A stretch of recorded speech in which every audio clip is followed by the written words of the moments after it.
Hey guys, tonight we step back into the stiff, perfumed and faintly absurd world of Victorian social etiquette, a place where even the smallest slip could send your reputation tumbling faster than a badly placed hairpin. Imagine yourself in a high-neck dress with sleeves down to your wrists, your hair smoothed into submission and your spine held straighter than a ruler. So, before you get comfortable, take a moment to like the video and subscribe, but only if you genuinely enjoy what I do here. I'd love to know where you're watching from and what time it is. Drop it in the comments.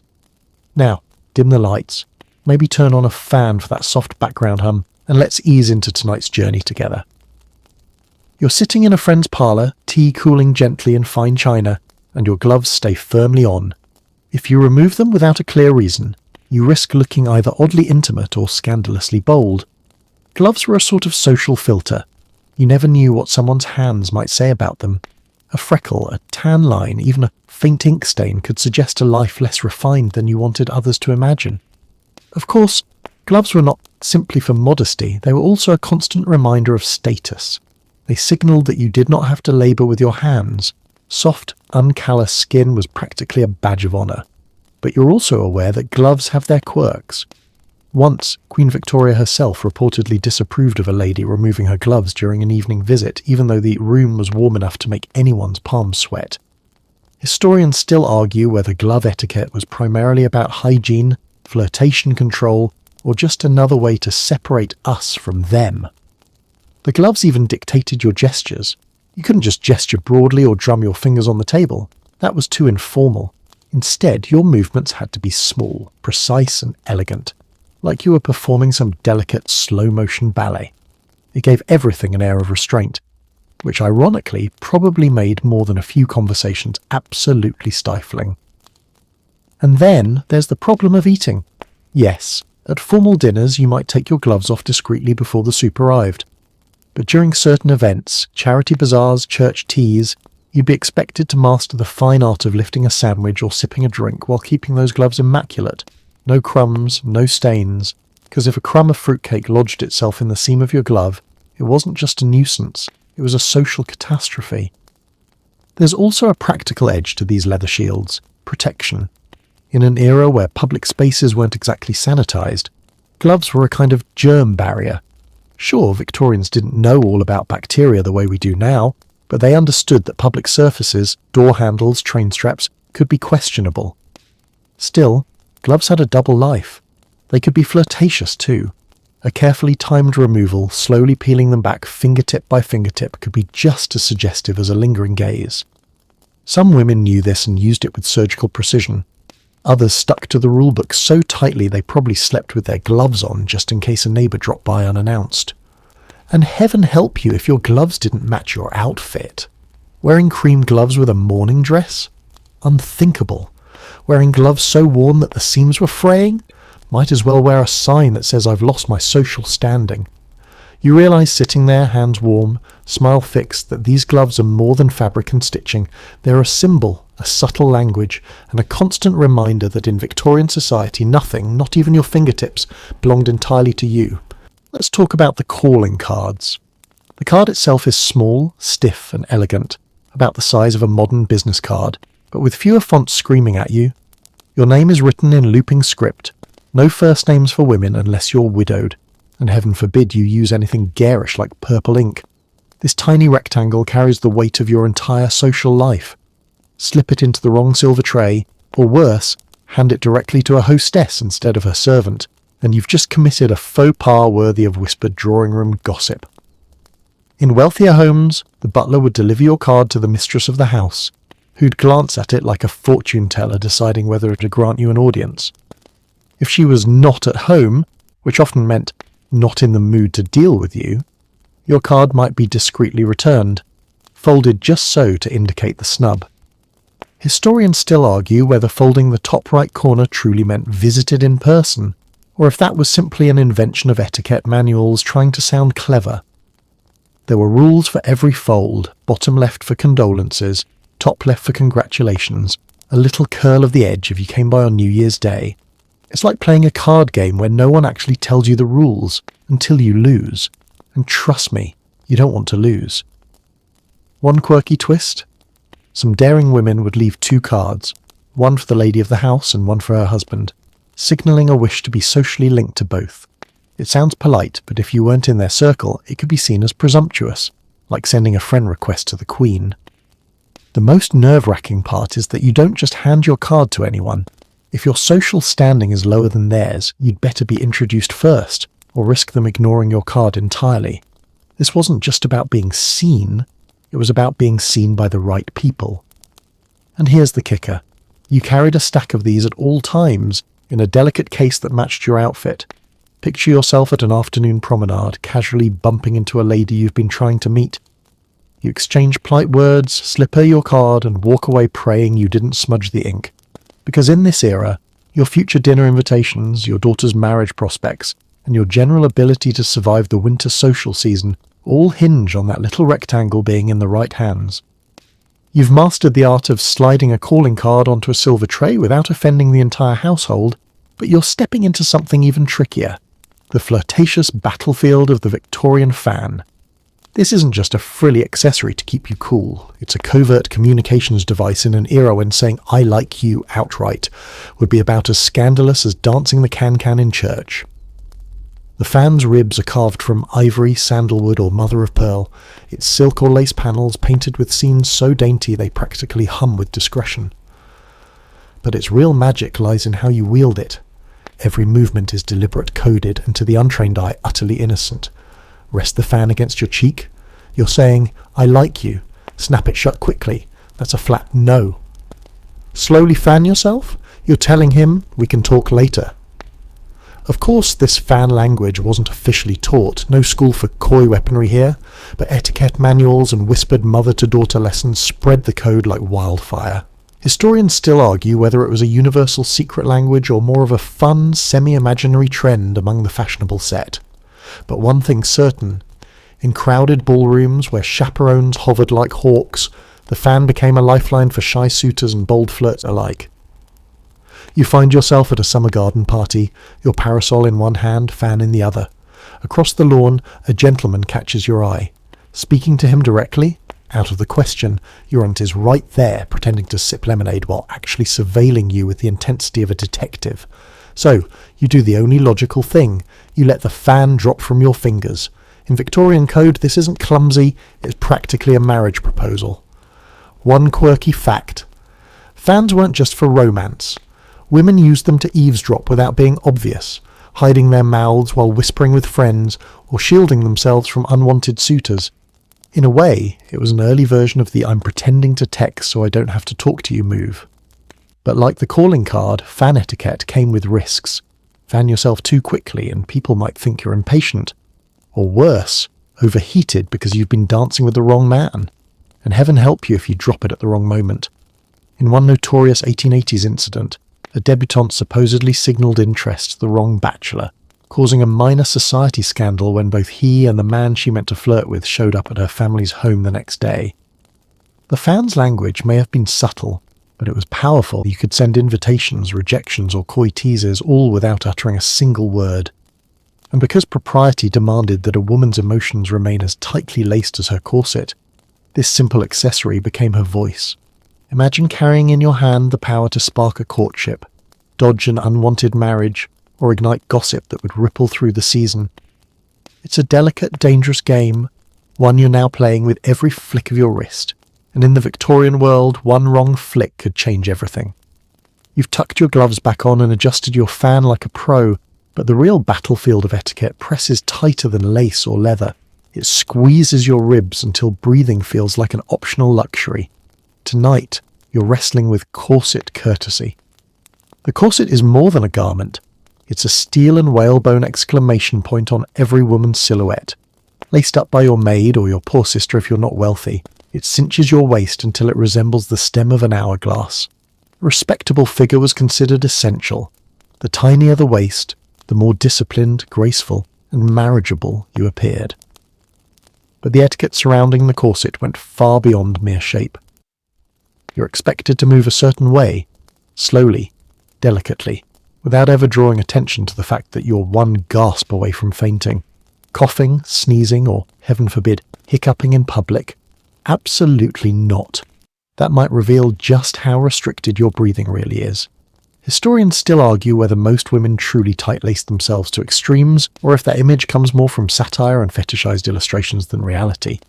Either way, etiquette demanded the illusion of effortless elegance, no matter how much you were suffocating inside.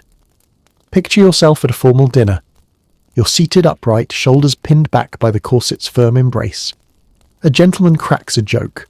You want to laugh, really laugh, but instead you manage a dainty little exhale through pursed lips. Anything louder risks snapping a stay or sending you into a coughing fit. The trick is to maintain control, small sips of breath, careful postures, and a serene expression, even as your lungs stage a quiet rebellion. Quirky tidbit? Corsets weren't just for fashion. Some etiquette guides insisted they were moral devices. A well-laced woman, they claimed, would naturally avoid indecent movements. If you couldn't bend at the waist, you couldn't slouch, sprawl, or otherwise behave like a man. The corset in their eyes was as much about virtue as vanity. Imagine your underwear being treated as a character reference. And yes, fainting couches weren't just aesthetic. When the room got stuffy with the gas lamps, your corset pinched a bit too tight, and someone dared to serve rich gravy in midsummer, swooning was practically inevitable. Ladies fainted with such frequency that hostesses kept a sofa strategically placed to soften the collapse. The irony, of course, is that swooning delicately was itself considered stylish. If you were going to pass out, you'd better do it gracefully. Etiquette manuals even outlined how to recover. Never fling yourself backward, or worse, drop like a sack of flour. Instead, lean gently into the arms of an attendant or toward a convenient chair. Your friends might flutter around with smelling salts, which, if you've never tried them, feel like a punch of ammonia directly up the nose. The goal wasn't just to revive you, it was to make your collapse appear elegant, rehearsed, almost ballet-like. So you tighten the laces, straighten your spine, and remind yourself. Fainting might be humiliating today, but in the Victorian ballroom it could actually be seen as your corset doing its virtuous duty. Suffocating with style. What more could society demand? Your corset's digging into your ribs, your gloves are in place, and the fan's whispering its secret messages. But now you step outside into bright daylight. That's when you realise another essential weapon dangles from your wrist. The parasol. At first glance, it looks harmless, a dainty sunshade meant to protect your complexion. But in Victorian society, the parasol was more than a beauty tool. It was politics on a stick. Why such fuss over a patch of shade? Because pale skin was currency. A porcelain complexion meant you didn't labour outdoors like servants or farmhands. So every time you twirled that parasol above your head, you were silently announcing your status. Asterisk. I am refined enough to avoid the sun. Forget sunscreen. Victorian women fought freckles like modern influencers fight bad Wi-Fi. And yes, historians still argue whether freckles were genuinely loathed, or if some women secretly liked them, but didn't dare admit it. Holding a parasol came with its own choreography. Tilt it slightly while strolling with friends, and you looked approachable. Angle it too low, and you risked smacking an unsuspecting gentleman's top hat. Leave it closed and tucked under your arm? That could be read as careless, like going outside today with bedhead, and heaven forbid you rest it directly on the ground. Dirt on your parasol meant dirt on your reputation. There was even an art to twirling it. A slow spin implied flirtation, a casual sway suggested light-heartedness, but too much twirling. That branded you as fidgety, childish, even a little vulgar. Imagine being judged for parasol over-enthusiasm. Yes, it happened. One quirky tidbit notes that some etiquette manuals warned against spinning your parasol too fast, lest it make you look like you were summoning a cab rather than conversing politely. And here's where the parasol became truly political. In promenades through public gardens, the most fashionable women created subtle rivalries through shade placement. Standing in clusters, they'd angle parasols just so, forming a fluttering battlefield of silk canopies. Step into the wrong patch of shade, and you might be intruding on someone else's social circle. Step out into the sun and you'd risk freckles. It was like a chess game of umbrellas, with reputations as the prize. A strange side note, some parasols doubled as defensive weapons. Hollow handles could hide perfume vials, smelling salts, even slender blades. Imagine strolling along, lace parasol in hand, only for it to conceal a tiny dagger. perfect for deterring both pickpockets and overly bold suitors. But above all, the parasol was a symbol. When you walked through Hyde Park with your pastel silk canopy, you weren't simply shielding your skin. You were participating in an elaborate performance telling the world, "I belong to the ranks of leisure." And if a man asked to carry your parasol, don't even think about it. That would suggest an intimacy reserved for family or fiancés. Better to let your arm ache in the summer sun than hand over that delicate staff of power. So you grip it tight, adjust its angle, and glide along the gravel path. Each flick of silk in the sunlight isn't just fashion, it's your entire social standing fluttering above your head. The garden stroll is over, your parasol folded neatly away, and soon you find yourself facing the most perilous arena of all, the Victorian dinner table. Forget duels at dawn or industrial accidents. Here, one misplaced fork could destroy your social standing faster than spoiled fish in July. The room glows with candlelight, chandeliers glitter above, and footmen glide like silent shadows. You take your place at the long table, heart pounding. Seating arrangements are never random. They're meticulously calculated by the hostess to balance rank, conversation, and let's be honest, the occasional attempt at matchmaking. If you're lucky, you're placed near someone charming. If not, you could be trapped between a dreary uncle who only talks about railway shares and a cousin obsessed with his hunting dogs. But once seated, the true test begins. Before you lies an army of cutlery, forks, knives, and spoons of varying sizes, all gleaming like surgical tools. The rule? Work from the outside in.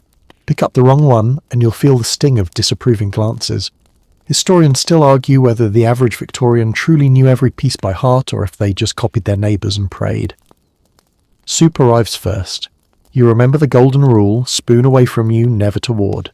Tilt the bowl for the last sip, but never, ever slurp. A single noisy slip could echo through the room like cannon fire. Then comes fish, then meat, then game, then sweets. Each with its own fork or knife, sometimes oddly shaped, like the fish fork with its stubby little prongs.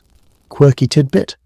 Some wealthy families owned oyster forks so specialised that servants had to polish them with brushes designed just for their delicate tines. Conversation was just as regulated. Ladies were expected to speak lightly, never too loudly, never too long. Men led heavier topics like politics or science, though occasionally a witty woman slipped in a remark sharp enough to earn admiring chuckles. But heaven help you if you mentioned digestion. Stomachs existed, yes, but they weren't dinner table material. One awkward trap? Bread? Rolls were not to be bitten into directly. Instead, you tore off small pieces with your fingers, delicately, like dismantling a secret. Butter knives existed solely for transferring a dab onto your plate, not for spreading directly onto the bread. Fail at this, and suddenly you're a barbarian in satin gloves. And drinks. Oh, the choreography. You sip wine sparingly, never guzzle. If you don't drink alcohol, you simply let the glass remain untouched. Refusing outright would have been considered rude, though plenty of young women developed discreet tricks for avoiding tipsiness, like holding the glass but never lifting it to their lips. The strangest part? Etiquette demanded that you pretend not to notice the food too much. Enjoy it, yes, but never gush. Eating was secondary to the real purpose, displaying refinement. Even dessert, dainty trifles, moulded jellies or candied fruits had to be savoured in silence, your spoon clinking no louder than a whisper. By the time the tablecloth is cleared and coffee is served, you realise the dinner wasn't about nourishment at all. It was a performance, a test of poise where one slip of etiquette could leave you as unwelcome as spilled gravy on the hostess's prized carpet. The candles from dinner are barely extinguished when a new anxiety creeps in. Calling hours. If the dinner table was a battlefield of forks and spoons, the Victorian visiting schedule was a minefield of clocks and calendars. You couldn't just drop by someone's home like we might today. No, your entire reputation depended on mastering the rigid timetable of social visits. Calling hours were generally between 3 and 5 in the afternoon, a narrow window that turned every day into a performance. If you arrived too early, the lady of the house might still be at her toilette, hair pinned with curling irons and face dotted with rice powder. Not exactly ready for callers. Arrived too late and you risked barging into the sacred dinner prep hours, which was almost as offensive as tracking mud onto the carpet. Historians still argue whether the timing rules were universally enforced or more of an upper-class obsession, but one thing is clear: you ignored them at your peril. Picture yourself clutching your calling card case, heart fluttering like your fan. You knock, or more properly, you allow the footman to do it for you, and wait. If the mistress of the house is at home, you're ushered into the drawing room for polite chatter lasting exactly 15 minutes. Longer than that and you're hogging her time. Shorter and you look insincere. It's like speed dating with teacups. And beware the dreaded phrase, *not at home. This could mean she genuinely wasn't there, but far more often it was code for I don't want to see you. A servant would deliver the message with a polite bow, while you pretended not to feel the sting of rejection burning through your gloves. Here's a quirky tidbit. Some families used elaborate card trays that acted like guest books, displaying the cards of recent visitors for all to see. Imagine the gossip. Oh, I see Mrs. Jennings called yesterday. How curious that she never mentioned it at tea. Your card placement wasn't just a courtesy, it was public evidence of your social alliances. Even the length of your visit could be scrutinised. If you stayed exactly the right amount of time, you were considered well-mannered. Stay too long, and the hostess might subtly increase the volume of her clock chimes, a not-so-subtle hint that your presence had expired. One infamous society story tells of a woman who overstayed so badly that the hostess finally ordered her carriage to the door, while she was still mid-sentence. Mortifying doesn't begin to cover it. But perhaps the strangest part: you are expected to return every visit you received. A friend comes calling. You must reciprocate within a week, or risk being labelled neglectful. Fail often enough, and you could be frozen out of the social circle entirely. It was less about friendship and more about maintaining a delicate ecosystem of appearances. So here you are, perched on yet another edge of a chair, sipping lukewarm tea and praying the clock ticks at just the right pace. Because in this world, even time itself is another test of your manners. You've survived the perils of calling hours, your reputation's still intact, but the battle doesn't end when you leave a parlour. No, once you return home, another invisible set of rules waits on your writing desk. The etiquette of letters. In the Victorian world, paper and ink carried more weight than spoken words, and a single slip of grammar or colour choice could brand you careless, flirtatious, or even disrespectful. Your stationery must be plain, never gaudy. Heavy cream or pale blue sheets were acceptable, but patterned paper, too frivolous. Black bordered paper signalled mourning, and heaven forbid you used it without actually losing a family member. People would think you'd invented a tragedy. The ink was to be black or dark blue only. Red ink, though practical, was considered aggressive, practically shouting on the page. One quirky tidbit: some etiquette manuals scolded women for using violet ink because it was too sentimental, as though the colour itself might lead the reader astray. Letters were folded with precision, sealed with wax if formal, and addressed with care. The tiniest mistake in a title, Mrs. instead of Miss, or omitting Esquire for a gentleman, could offend deeply. Historians still argue whether this obsession was truly universal, or mostly confined to middle-class households trying desperately to mimic aristocratic polish. Imagine yourself bent over a candlelit desk, scratching out a note of thanks for yesterday's dinner. You must be warm but not gushy, formal but not stiff. Too few words and you risk seeming indifferent. Too many and you appear desperate. And always legible. Your handwriting is judged as a reflection of your character. A graceful hand meant refinement. A sloppy scrawl whispered laziness. Timing mattered too. A dinner invitation required a reply within 24 hours. A condolence letter had to arrive promptly, written on sober paper with careful phrasing. And replies were expected in kind. If someone wrote you 2 pages, you were to return 2 pages, not a single curt line which would suggest boredom or disdain. There was also the art of folding. Proper folds ensured the sheet fit neatly into its envelope, edges aligned like military ranks. Tear the paper, blot the ink, or fold it clumsily, and your correspondent might see it as evidence of poor upbringing. Imagine being judged for your crease lines. Yes, it happened. Letters also became stages for subtle courtship. Young women might spend hours debating whether to end with yours sincerely or the slightly warmer yours truly. A misplaced flourish could ignite gossip. In one amusing case, a young lady's playful postscript, "I look forward to our next meeting," was interpreted as a marriage proposal by the recipient's family, causing chaos until the poor girl had to send a clarifying note through gritted teeth. And of course, once your letter was out of your hands, it could be read aloud, passed around, even saved for decades. Each sheet of paper was both a message and a public performance, carrying your reputation far beyond the drawing room. So you dip your pen carefully, steady your breath, and pray your ink doesn't blot, because in this society even silence on the page speaks volumes. You've conquered the delicate folds of letter writing, but now you must slip in mourning. In the Victorian age, grief wasn't just a private ache. It was a long, exhausting costume drama written into every stitch of your wardrobe. Lose a husband, parent or child, and your calendar filled not with consoling visits, but with years of prescribed fabrics and colours. The rules were merciless.